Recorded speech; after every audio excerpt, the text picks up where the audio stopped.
Hi hello welcome to my channel cooking with Mouni. రోజు మనం చేసుకునే రెసిపీ తక్కువ ఆయిల్తో 1 kg వరకు దొండకాయ ఫ్రై ఎలా చేయాలనేది చూద్దాము. ముందుగా స్టవ్ ఆన్ చేసి కడాయి పెట్టుకోవాలి.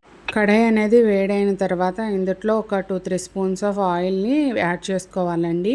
ఇక్కడ ఈ ఆయిల్ కూడా వేడైందో లేదో చూసుకొని అప్పుడు మనం డైరెక్ట్ దొండకాయ ముక్కలు అనేవి ఈ కడాయిలో వేసుకోవాలండి. ఇక్కడ మీరు చూస్తున్నట్లయితే కొద్దిగా ఆయిల్ అనేది తీసుకున్నాను, బట్ ఇందులో నేను కేజీ వరకు సన్నగా తరిగినటువంటి దొండకాయ ముక్కలు అనేది ఇందులో యాడ్ చేశాను. అదేవిధంగా కొద్దిగా సాల్ట్ కూడా యాడ్ చేశానండి. ఇప్పుడు ఇదంతా ఒకసారి కలుపుకొని మనం మూత పెట్టుకొని ఒక 2 minutes వరకు వెయిట్ చేద్దాము. ఒక 2-3 నిమిషాల తర్వాత మళ్ళీ ఈ మూత అనేది తీసి మనం ఈ కర్రీని ఒకసారి అంతా కూడా కలుపుకుందాము.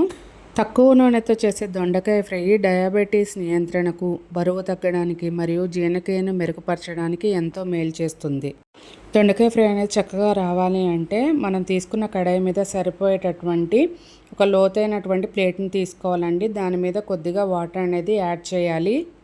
ఇలా యాడ్ చేయడం వల్ల మనం కొద్దిగా ఆయిల్ వేసినా కానీ కూర అనేది అడుగంటకుండా చక్కగా లోపల ఉన్నటువంటి దొండకాయ ముక్కలు అనేవి ఎంత చక్కగా ఫ్రై అవుతున్నాయి అనేది మూత తీసి ఒకసారి చూద్దాము. చూస్తారు కదా, చాలా తక్కువ ఆయిల్తో ఈ యొక్క దొండకాయలు అనేవి ఫ్రై అవుతూ ఉన్నాయి. ఇలా మీరు కూడా ఇంట్లో ఒకసారి ఈ ఫ్రైని ట్రై చేసి ఎలా వచ్చింది అనేది నాకు తప్పకుండా కామెంట్ సెక్షన్లో తెలియజేస్తారని అనుకుంటున్నాను.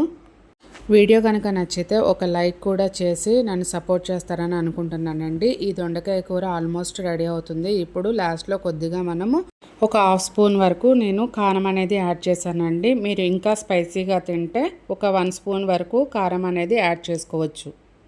కారం వేసుకున్న తర్వాత ఒకసారి కూర అంతా కూడా కలుపుకోవాలండి.